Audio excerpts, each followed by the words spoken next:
Following the resignation of Richard Nixon, Gerald R. Ford assumed the presidency. Upon taking office, Ford called on Americans to move forward from the Watergate scandal that had rocked the nation. He made the controversial decision to grant Nixon a full pardon, citing concerns that a prolonged trial would further strain the country's unity. However, Ford's pardon of Nixon generated widespread criticism and deepened feelings of anger and disillusionment among many Americans who felt that justice had not been served. Economic challenges further complicated Ford's presidency. Upon taking office, he inherited a worsening economy. Ford implemented a program aimed at curbing inflation by promoting energy conservation, but it did not yield the desired results. His efforts to combat inflation through higher interest rates inadvertently triggered a recession.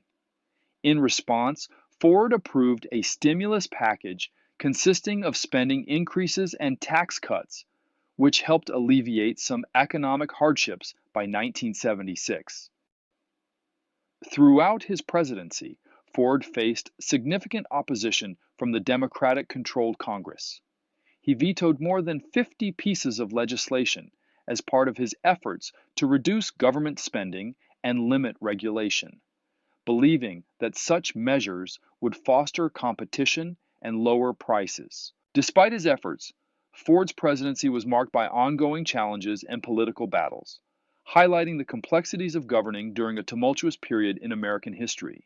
In 1976, Gerald Ford ran for re-election against Democrat Jimmy Carter, who promised honesty to the American people and won the election. Carter utilized radio and television fireside chats to connect with the public, but faced challenges with Congress, frustrating both Republicans and Democrats. Carter prioritized addressing the energy crisis, blaming it on the nation's dependence on imported oil.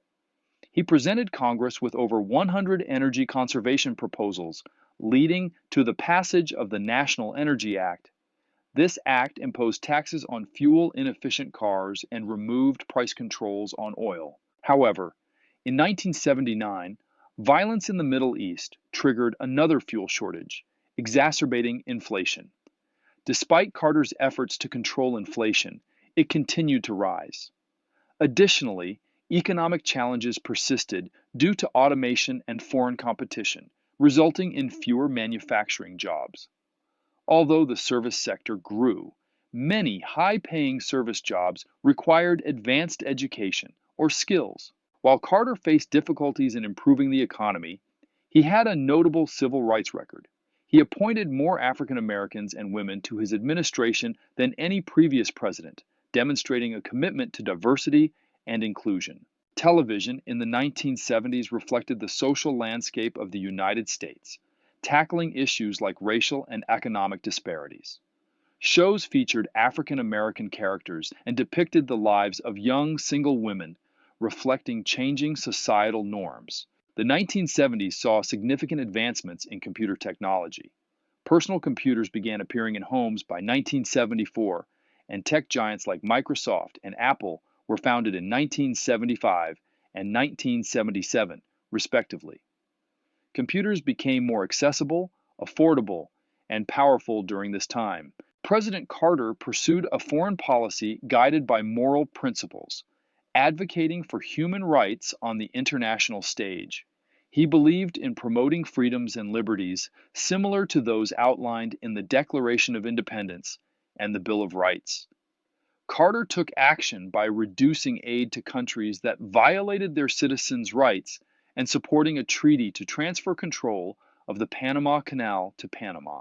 In 1978, President Carter orchestrated a historic meeting between the leaders of Egypt and Israel, two nations that had long been at odds with each other. Following 12 days of intense negotiations, Carter, along with the leaders of Egypt and Israel, reached a groundbreaking agreement known as the Camp David Accords.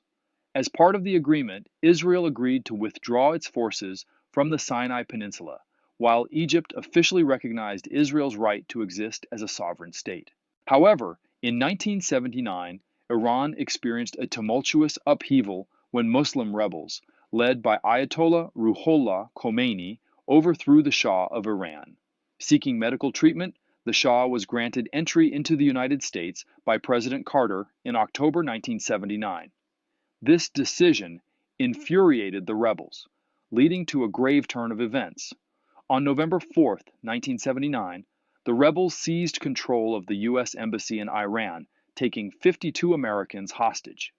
Their demand was simple. They wanted the United States to extradite the Shah back to Iran in exchange for the hostages' release. President Carter adamantly refused to comply with the rebels' demands, sparking a prolonged and tense standoff. It would be 444 days before the hostages were finally released, marking a challenging chapter in U.S. diplomatic history.